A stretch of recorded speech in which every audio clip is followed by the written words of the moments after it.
All right. Isaac. Are you ready for this? Yes, I'm ready. What do you got? For the opening? Okay. Yeah. When life gives you lemons, make lemon.io. Today we're welcoming Aleksandr Volodarsky to episode 25 of HQLA. Episode 25, bro. That's a quarter of a century. That is a quarter of 100. Here we are. We're still here. You didn't think we would be, but we are. Yeah. Right? Yeah, one of those COVID projects that just, it's not dying. That's right. Not like a lot of other podcasts, I think. True. Or the 900,000 people who died of COVID in the US. Yeah, all that. It's not like that. All right, here we go. So, Alex, thank you so much for joining us. A couple of just throwaway questions to start. So, if you could have dinner with Sean Puri or Julian Shapiro, who would you choose and why? I've been following Sean for a long time, and I followed like everything he does, and I've also been in mastermind that he organized. Yeah. So I know a lot. Yeah. And I know not very much about Julian, so I'll probably choose Julian. Ah, cool. Yeah, right. Interesting. Okay, if you had to move to either San Francisco or New York City, what would you choose? Oh, I'm big New York City. I lived in New York City for a couple of years. Oh, really? Cool. Yeah, San Francisco is okay and nice, and the culture, startup culture, and people say it moved to Miami or Austin. I don't believe that. Yeah. Come back. But in terms of living, I think I'll choose New York. True. You love New York. I do love New York, yeah. And on the Sean Puri thing, do you know what his e-commerce startup is? I've always been wondering. You do know? Oh, he knows the secret. It's something to do with kids, right? Yeah, I'm not going to talk about that. Yeah. So good. No, you're not. Okay, final question is, what's Ukraine's best kept secret? What's something that we probably don't know about Ukraine that we should know? Yeah, I don't know. It's not something I can talk from the... Fair. Ukraine is a beautiful place. Unfortunately, the government doesn't care about the beautifulness of this place. And I've been to Barcelona where the government actually rebuilt the city after the Civil War. Yeah. And Kiev is as beautiful as Barcelona in terms of the history, the buildings, the architecture. But everything is messed up in terms of that no one takes care of it. Okay. So Ukraine is a beautiful place in general, but it's so messed up by people who want to make quick buck, and the government that doesn't care about the well-being of people. It's in these terms, it's not a good place. Gotcha. No, that's good. That's awesome. Okay, so we had a little look on your LinkedIn, and so it looks like you did a master's degree in English literature, right? Which is kind of interesting. And then you went on in June 2009 to be the head of sales at a company called Universal Communication Technology, or UCT. And so I was having a look at their website, and it had this thing, and I don't know if this is a new thing or not, but it had a mark on the website which said Google Certified Premier Partner. And it looks like they do Google AdWords stuff. Is it do you know what Google Certified Premier Partner is? Like, was that something that was around when you were there? And could you explain what it is? And then, is this the organization where you were able to cut your teeth on what digital marketing looks like? Like, what was your experiences like there? So yeah, I learned English in the university. It sounds ridiculous, but in reality,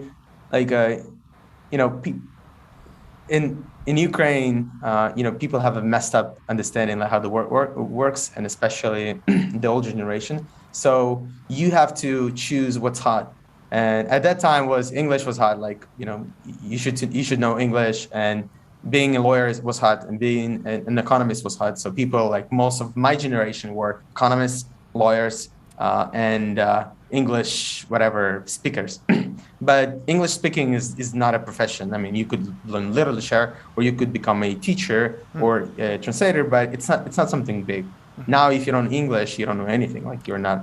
But I just choose it not to my parents. I was already a translator at that time, so I just choose something I didn't care much about. Gotcha. And how do you expect a person at the age 16 to choose a profession? That's ridiculous. And I agree. It's not, I don't know the system in Australia, but it's not like in the US. You can actually pick pick a sneak. What is this profession? Where like in America, you can choose different types of subjects. And in high school, you cannot do this in Ukraine, so you don't know shit about work, right? You don't know like how this works, and there's no choice to take a break between the school and university. And in Soviet Union, university was like a cult. Gotcha. So you have to go to university. There's no college. If you were in college, you were like a bus driver or something. Wow. So you're dumb probably if you go to college. But the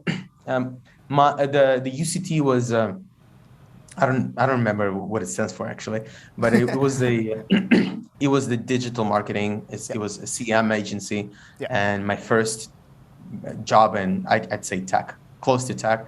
And I came as a salesperson, and they sold. They were one of the first agencies that sold Google Ads. Like no one knew what is Google Ads. Like only big companies knew what Google Ads, but we sold to SMBs. So I was cold calling the SMBs, and they would actually first time hear me say Google Ads. Wow. In their lives. Yeah. Wow. Social ads was not a thing until like a couple of years into the company. Then there was a social.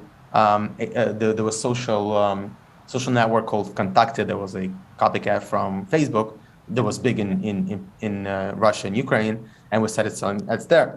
But I'd say I was one of the first 100 people who were selling Google ads in Ukraine. Amazing. And we were literally calling those small businesses, and I also had large clients, like large real estate companies, there was like a large auction that was over here, and calling and saying, there's Google ads. I would say with Google ads, and we have to convince them.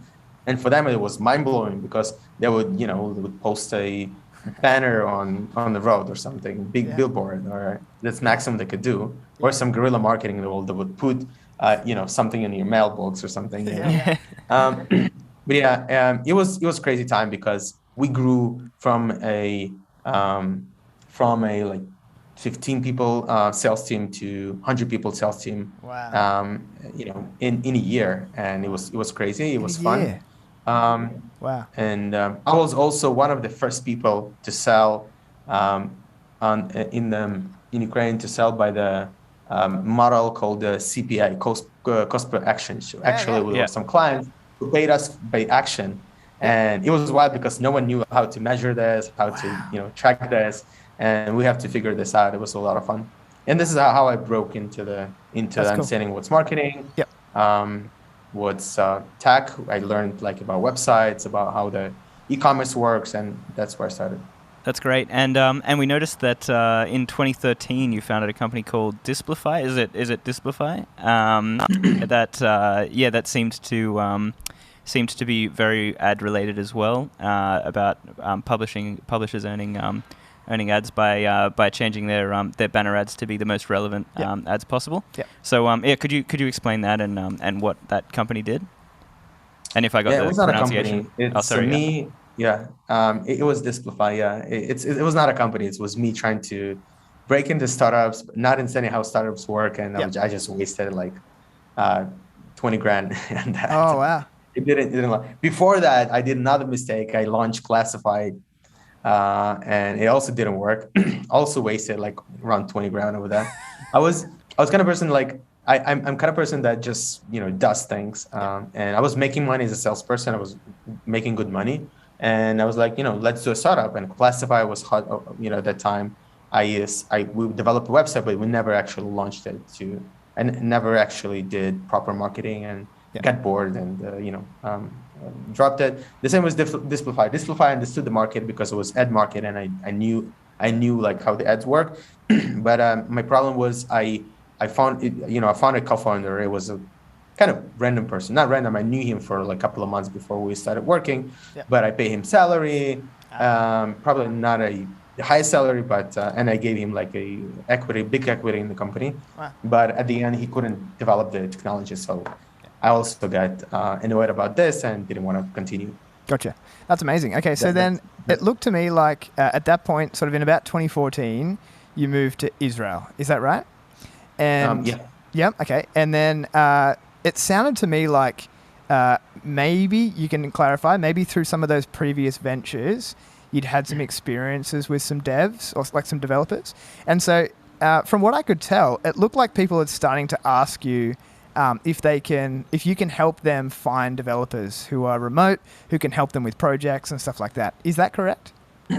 That's exactly correct. I don't know how to develop this. Yeah. Okay, gotcha. Okay, so then Israel is very expensive, and like you have to grab any opportunity to make money. Gotcha. So yeah, so someone asked me to bring developers. I helped them. I had experience with developers because I was in an agency, and then they brought a lot of friends of theirs, and this is how this started actually. Gotcha. Coding Ninjas. Okay, Coding Ninjas, that's right. And so then the light bulb comes on and you're like, okay, hang on, I can make some money out of this. Or like, this is a business opportunity, right?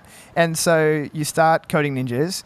And from what I could tell, it looks like, because it was birthed out of you just sort of solving a problem that people sort of naturally asked you about, it looked like some of the branding foundations and even like the revenue model didn't really create the path to scalability that you're after, and you can clarify again in a second. And so then we see later on in 2020 that you rebrand, you sort of pivot to lemon.io. What were the things that made you sort of need to do that? Was it the branding stuff? Was it the scalability? What led you down that path of changing? Yeah, you're actually telling my story. I don't have to talk over here. You can just talk and I will just be nodding along. No, your response is what we need.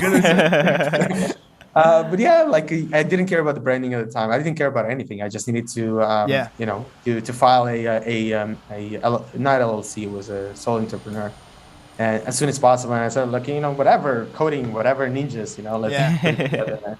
And the domain was available, so I took it, and I didn't have. And it was a side hustle for me, and I didn't think it was going to be any company anytime soon.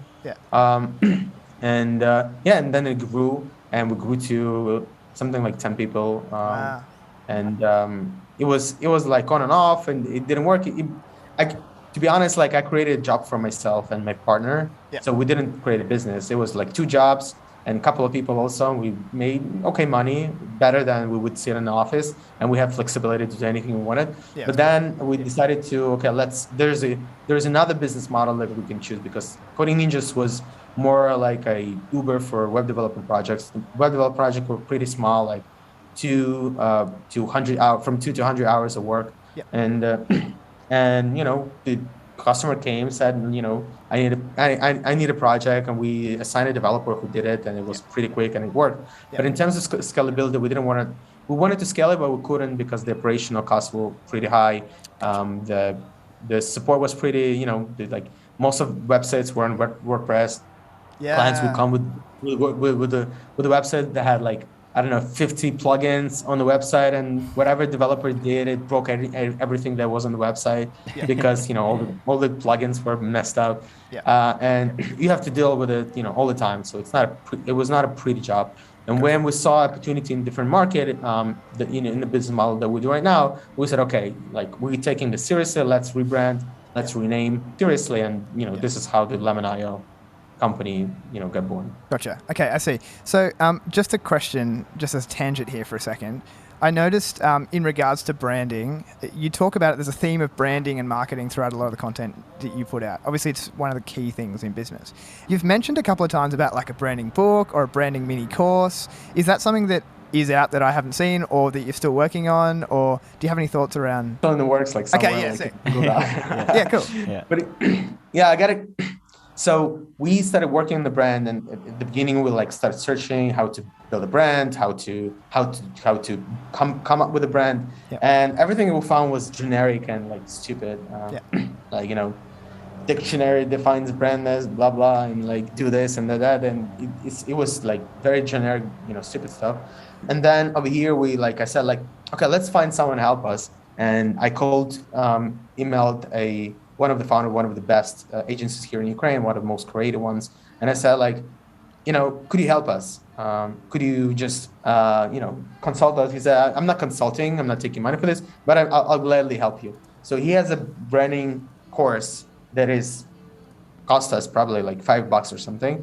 That is actually, was a game changer for us. We listened to the course and we followed him, and he helped us actually guided us through the process. And the process was very easy, very basic, very transparent, and we could do this. And if I could do this, anyone can do this. Branding is pretty crucial for startups, and at the beginning you don't want to spend money on this and also you don't want to delegate this because people don't understand clients as you do. Yeah. And most of this is actually understanding the client, the incentives and everything. Yeah. And I said, let me share this with the world and also gain some followers. But and I promised it. I gained some followers from the announcement, but actually I did like 80%, 85% of this. And the last 15% I think will be the hardest. Yeah. I promised myself like, okay, next month I'm doing this. Yeah. And also I did another motivation. The Maven reached out to me. I said, do you want to go to take a course about making courses on Maven? And I said, yeah, look, I have something to teach. Let me do this. Cool. And I took the Maven course, but it takes a lot of time. Content is really hard. I don't know, like you guys doing amazing thing. Like content is very hard to put up content, very hard. And if you stop doing this, like I haven't been on Twitter for like 4 months. Yeah. And it's so hard to come back and like, that question, like who's gonna read this? And like, I don't have any thoughts, and everything I could say I already said. It can definitely be a grind when you're constantly putting out things, as well as and when you have like a side project like that, and you're trying to run your business as well. It's like obviously one has to take priority. Yeah, that's right. So we wanted to move on to marketplaces versus agencies versus companies that own or dev shops or something like like that kind of thing. So like marketplaces being more like a product with less involvement and less day-to-day managing of people, and an agency where you just take a cut of the talent, and you line up work for them, and something like more like a company where workers take a fixed wage, and it's up to the founder or the sales team to kind of generate leads and secure those contracts. So how do you think, where exactly, because we've noticed that Lemon is a little different from UpWork or from other places where you can hire developers. Yeah. But it's not its own company where you own the developers as actual employees. So where exactly does Lemon fit into the kind of agency company marketplace? Lemon.io is a marketplace, and it's definitely a marketplace. All the attributes of the business is marketplace. Yeah. I mean, it very much depends. You're right. There's like totally three different companies that serve this similar problem. Yeah. Is actually people being able to develop their projects, but like agency is more. It very much depends on like what kind of business you want to do, because every business there's no hands-on. Everything is hands-on very much, and in agency you're less scalable, but you take a bigger cut of projects. Yeah, agreed. And your add value is that you have all the expertise, and you don't have to pay for each expertise. So if you develop a project in the agency, you don't have to pay separately for business analyst and UI designer separately, and for product manager and project manager, and also the team lead has expertise in helping the whole team to come together. And but there are downsides to that.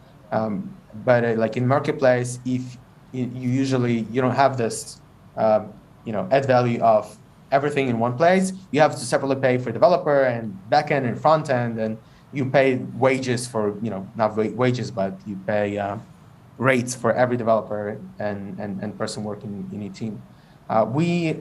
And also like in agency, I think you have to be expert in what you do. And I was not a developer, so my only way was to start a marketplace. Yeah. And for me, it's more interesting to work in a marketplace because there are some challenges that are amazing. Like balancing between supply and demand is, I think, one of the greatest secrets in the world. It's like, what is the purpose of life, and balancing between and which is your biggest challenge? Like, 200 questions in this world, and it's amazing. Like things we find out and things we work on are just mind blowing and challenging and like never ending. This is something you can never stop working on. Yeah. Yeah, absolutely. Yeah, and obviously. And also, I want to add something. You said that we're not as we're not as UpWork. We're actually exactly like UpWork, just different approaches to resolving the same problem. So the client wants to find a developer they want to work with, and what UpWork does is they say, okay, to do that properly, we'll give you these features. And feature number 1 is search. Feature number 2 is filters. Feature number 3 are reviews. Feature number 4 are, I don't know, some tests they make the developers do. What we do is a little different because we have another set of features, but we're the same marketplace. When we come and said, feature number 1, we test developers, and you don't have to. Feature number 2, we match you with developers. You don't have to use filters. But this is like just different features. We call managed marketplace, and Upwork is a more classic marketplace. Absolutely, yeah, because we noticed that that you have to they're very pre-vetted, and so I think one of the advantages, and you might be able to speak to this, one of the advantages of Lemon is that it already has that higher quality about it, because it's almost like it's already been pre-checked. It's not like you have to talk to every random developer, because on Upwork, it's almost like you have to engage 5 different developers before you're able to actually get one that's actually able to do what you do. So do you think Lemon differentiates itself by being a bit more personalized to like what the client wants? Yeah, there are advantages there are advantages on Upwork too. I'll talk about us, but it's just different approaches. Meaning, like when you come to us, you don't want to spend your time on anything. Like the founders just run as crazy because they just, they need to build a prototype to show the world. They needed to go from seed round to Series A, and they just need to run and go to the market as soon as possible. In terms of Upwork, first of all, you want to pay less because, to be honest, like if you go to Upwork, you can actually pay more. But if you're smart and you know what you do, you can actually find golden nuggets. You can find people who are brilliant, but you have to spend time. You have to go through 100 people. If you're willing to waste this time, Upwork is perfect because you can find, I'm sure you can find a lot of golden nuggets. We found a accountant over there who helps us yearly to find it, and it was good money, not like in the accounting company. And he's smart and he's like very attentive to details, and we found our golden nugget. But my CEO spent like a good amount of time, and also we paid a few people to do a test task. And then after that, we decided who to work with. So we did this, but in terms of it's just again like different approaches to resolving the same problem. Okay, can I ask 2 questions? About one of them is about what you just said earlier. So the first question is in regards to supply and demand, which you mentioned. Could you just extrapolate a little bit more on which of those is the more difficult side of the marketplace for you guys and how you're trying to solve that problem? And then the other question is, which is slightly different, is there a world where Lemon.io is a marketplace or a vetted marketplace for more than just developers? Is there a world where it's also a vetted marketplace for accountants? Yeah, supply is a king. Yeah, there's no no question. It's the hardest. And working on supply creates more resources than just doing paid ads. You have to understand that when developer comes to us, they're not trying to buy something. They're trying to decide where to put their shoes to take the significant part of their income. So everything they have in life will depend on us. Their rent, mortgage, whatever, right? Paying for kids, everything. When demand comes to us, they're trying to resolve a problem that is significant, but not as significant as for the supply side. So when they're choosing, they have to trust us more because, again, like if on the demand side they make a mistake, and they just write it off. Sometimes it's harder for some companies. For some companies, it's easier because they have a lot of funding. But for supply side, if they make a mistake, they lose 2 months of income. That's very significant. Gotcha. So to be able to attract the right supply, we have to spend a lot of money and time to build the trust, to build the hype, and it's just much harder. Gotcha. And then, sorry, just my second question is there a world where Lemon.io is also vetted accountants or vetted other things, or are you really passionate about just devs? Yeah, we're passionate about devs for sure, okay. But there is a world. But as a marketplace at the beginning, and I think we're still at the beginning, we have to be very, very focused. Gotcha. you have to understand that the balance. I told you there are like two great questions in the world. The first one is what the purpose of life. The second is the balance between demand and supply, because it's a really hard question, and you to be able to solve it, you have to be focused as much as possible. It's not just developers. We work with specific developers and specific companies that are looking for this specific type of developers. And the more you niche, the better, easier for you, because there are like developer that knows backend, frontend. Then in backend there are like 10 languages. In frontend there are 10 languages. The same developers can be available part-time and full-time. And the same developers can have like preferences working with these types of companies, these types of companies. The number of variations that you can do is like crazy. Now add to this designers, product managers, So if developer comes and they spend time with us to be vetted, and then they define work, they are pissed. Yeah, I can They imagine. find work elsewhere, and we lost them. Yeah. They tell all their developer friends that this company is full of shit, and you don't work with them. Yeah. Right. So we have to be very focused to be able to give them work when they get vetted, and then the same happens with clients. So we have to be very focused. But at this time, focus is very important. In the future, of course, we're going to add designers. It's complementary. We'll probably add everything that is the companies are comfortable working with broad. Like, you cannot work with exact role.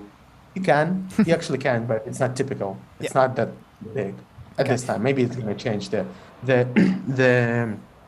The working culture is changing a lot through last years. It changed a lot, so maybe it's going to change. But it makes sense to add designers, product managers, project managers. Wow. That's so cool. And even CTOs, as we've seen on on lemon.io. So that was a cool feature. I have to be honest, it's not working. Oh, cool. Okay. Yeah. Okay. True.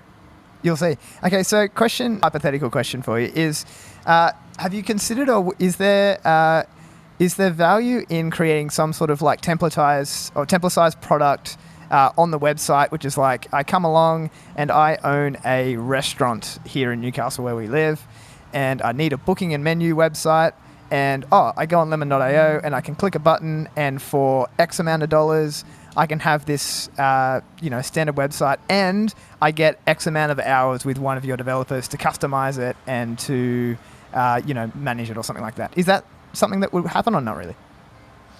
It exists, not with us. Okay, gotcha. It's called productized services. They're not common yet, but it's a growing trend. There's a Facebook group on productized services where all the productized services come together and talk and discuss different problems. I'm a friend with the founder, so it exists. It has place in the world. It's just we have a different business model. Gotcha. Yeah, what I've seen from Lemon is developers that you're trying to add developers to a team. You're not trying to be the sole. You're not trying to be the sole like problem solver with your offshore developers. As well as that, one thing I saw, I believe Lemon doesn't like doing enterprise software and hiring like large teams of offshore. It's more niche down onto startup. Kind of culture, so it's more like a something adding to that fourth or fifth developer to a startup. Is that right? Is that how it works? It's just solving two different problems. When you go to product as service, you need to find a website. You don't care about the developer. You care about the end result. When clients come to us, they actually care about developer. They don't need to build a website. Probably they need to build something, but they're resolving problem of scaling the team, or finding the first developer, or saving money on developer when they hire abroad. The question about the enterprise, again, like we have to niche down. Enterprise is a whole new world. You have to be enterprise focused to be able to do that, because our sales cycle on the demand side is around, I think, like 2 to 4 weeks or something. It's pretty quick. If you go to enterprise, the sales cycle is 2 to 6 months. To be able to go through procurement, you have to have a legal team. You have to have all this insurances and certificates and everything, and just not something we want to work on right now. Yeah, smart. We already have clients who hire like 5 to 10 developers through us. Wow. Just the types of companies that we want to work with is just you need to want to hire fast. The same we do on the supply side, because we find developers who are looking for jobs right now, not in 6 months, right now, and that's why we're able to match them, because this person is looking for a job, this person is looking for a developer right now, and they can make a deal within a few days and then start working like in another couple of weeks. Yeah. So speaking of vetting, Yes. we had a look at the selection process on Yes. On Lemon, the resume review, the personal prostration, the the hard skills check, the devs advocate. Yeah. So what? Obviously both soft and hard skills are important. What's kind of the difference for you, and what's more important, and what's kind of the process of vetting that you go through? Yeah, hard skills are important, and there's no way you're gonna pass the vetting process without hard skills. Yeah. But soft skills are we really take a look, because most of the failed projects, especially remote, are not because of the not ability to deliver the code. It's mostly about the soft skills, miscommunication, failed deadlines. Whatever, miscommunication is I think it's Yeah. 80% of the problem. Yeah. And if developer cannot communicate directly with the client, and they have not acceptable attitude, we just don't add them to the marketplace, because we won't be able to tell the client that this is a better developer that we recommend. We cannot recommend this developer. But the same with clients. We talk to clients. We have a process where we go through a checklist of things to check if they can work with developers directly, if they have specification or design already, because if not, it's going to be probably a mess. And we don't want to say developers that we recommend this project, because developers are the same. For us, there is no developers. They're it's not a product. Developers is just, our product is a marketplace. So we have two types of clients. From one, on the supply side, the client is developer. On the demand side, the client is startup. But on the supply side, we'll also have a product that we actually recommend developer a project, and then we make sure that they get paid. Gotcha. That's actually really cool. I didn't consider the fact that really you're verifying both sides of the marketplace. I guess I was thinking about it through the lens of a client, but a developer is wanting to come to you because they want to work with someone who's the project, as you said, the product is verified to be something that's not going to be a big mess. And so that's actually really cool. That the supply is harder, you have to double check. That's right, to keep them around. That makes a lot of sense. Okay, so question, you said sometimes you get some potential developers, they've got great hard skills, they know what they're doing, but they fall down in the soft skills, maybe their English isn't great or something like that.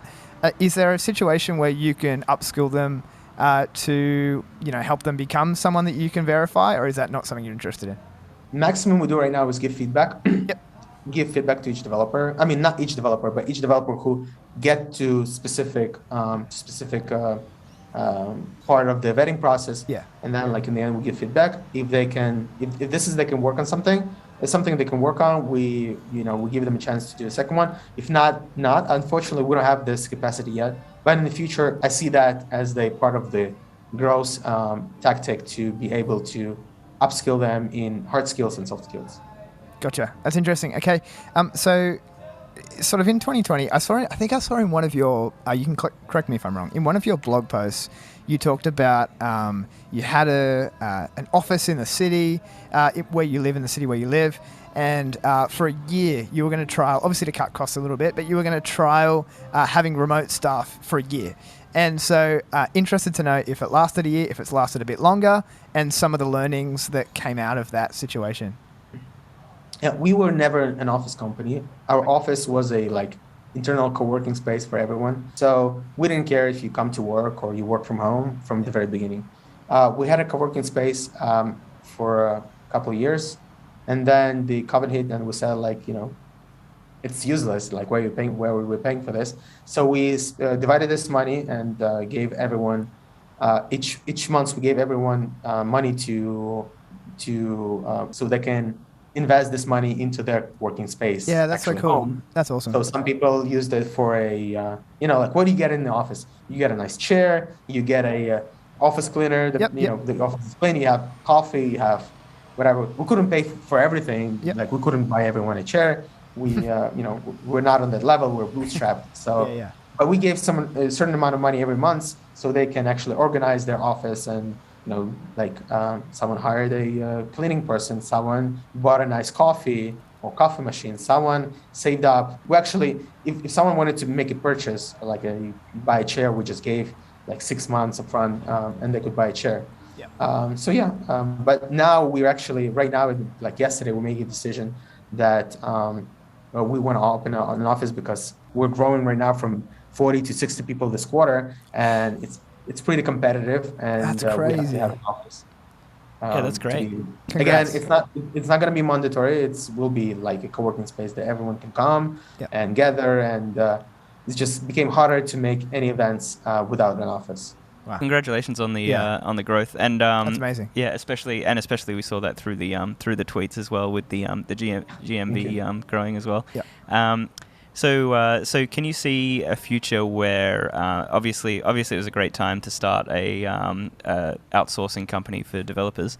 Can you see a future where, because more and more American companies are obviously going remote, and they've realized that they don't want to be in the office and everything like that, so obviously it's cheaper for an American company to hire Ukrainian developers. Can you see a future where even more of the world goes remote, and Ukrainian work remotely is actually the full team, the full development team for a company is a remote offsite? Future is definitely changing. It's like, I have an analogy, like the water, like you go to the bath, the water is hot, and then like it's really hard to put a lag in this water, right?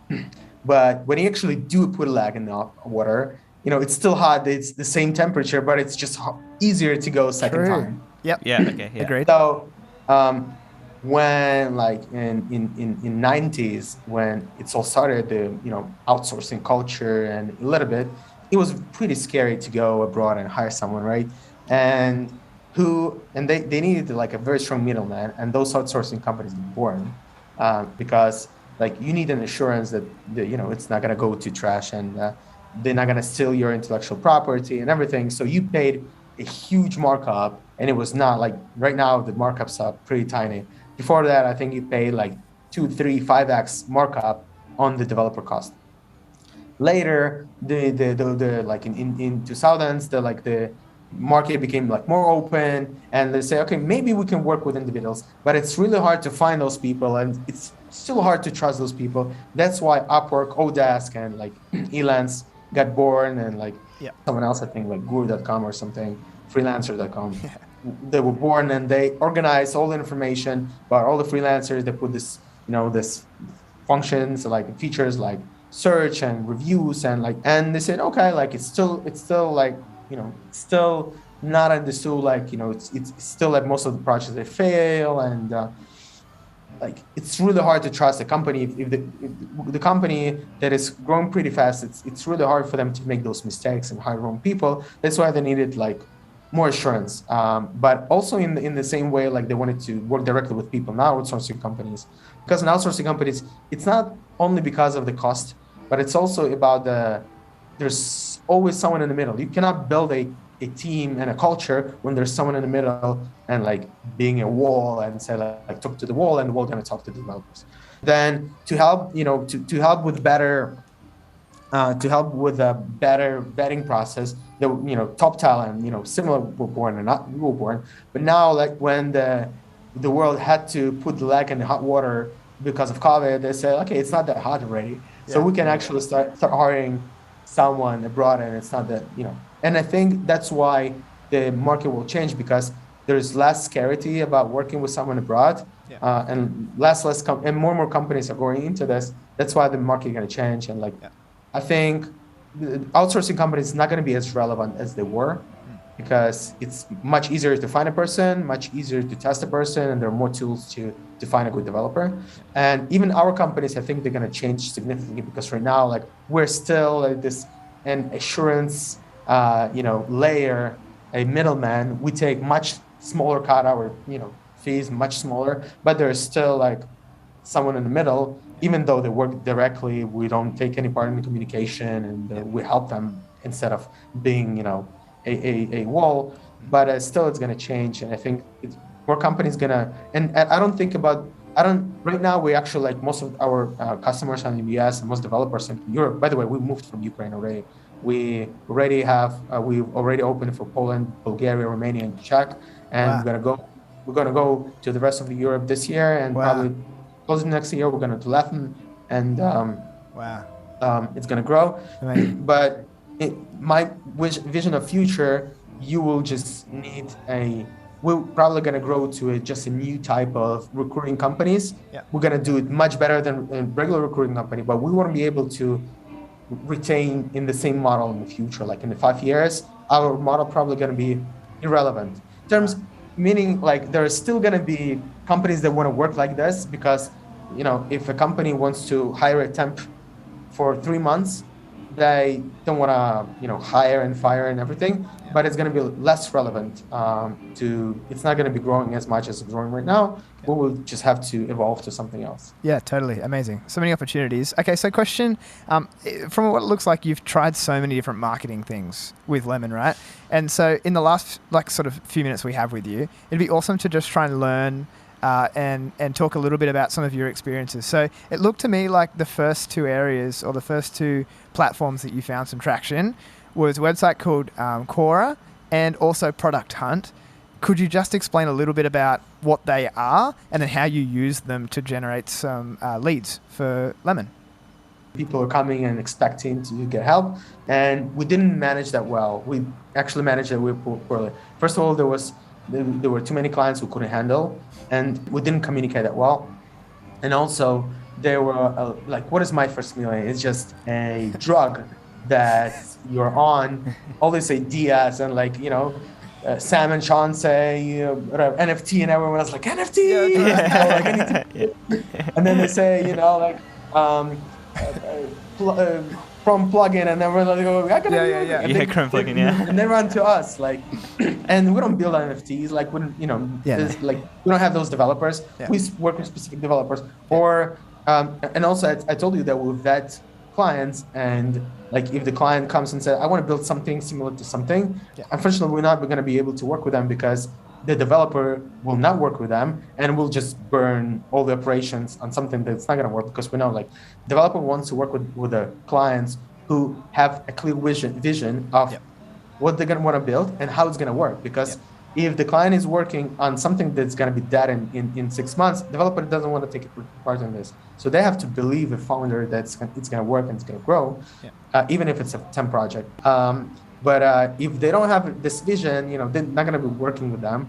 And if they still want to build this, they better go to the agency, because agency give you more context, more they can help you test this with just designs or maybe landing page and marketing. So you have to go agency. We're not able, and we poorly communicated this. And at the end, there was in the Facebook group, it was bad. I was very embarrassed and in front of people, in front of my team, and in front of course, Sean, who was actually, endorsing us.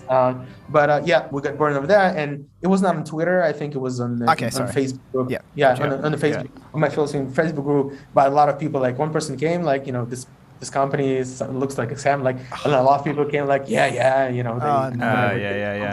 Well, we know about the mean comments. Yeah, we get mean comments. That's crazy. And I love them in terms of it was hard facing for us that we have to actually put a better that it has backlash, because if people don't talk about this and just talk shit behind our backs and talk to their our company is being ruined without us knowing this. But when people go online and tell about this, I appreciate this, because I can actually take this feedback and make our company better. So now we have a whole process. When we turn down projects or we turn down developers, we have a whole project, making sure that they are, it's a soft, it's a soft landing for them. And a lot of them come back to us after that when they're more ready, or we have more developers checking with us if we can help them.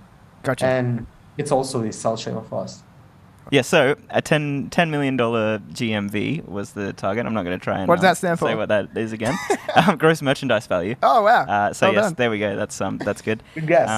Yeah, thank you. Thanks. We nailed it. So do you still have that that target, or is there a new target that Lemon's shooting for this year? Yeah. So we wanted to grow from 2.7 million to 10 million, and we failed it. Okay. For many reasons, we failed it. One of them, we couldn't grow. We said, okay, we're gonna grow to 10 million. I was like, yeah, let's go. Like, in the end of second quarter, we said, like, we don't have people for that. Like, we don't have a team for that. And we started hiring on the third quarter, and we grew our team from 20 to 30 something people only in the third quarter. And we had enough people to actually grow. And also, our marketing was we didn't do well in the marketing. Like, we didn't understand analytics and everything, and we just missed the target. Not just in marketing, like a lot of things that we didn't do well. And we made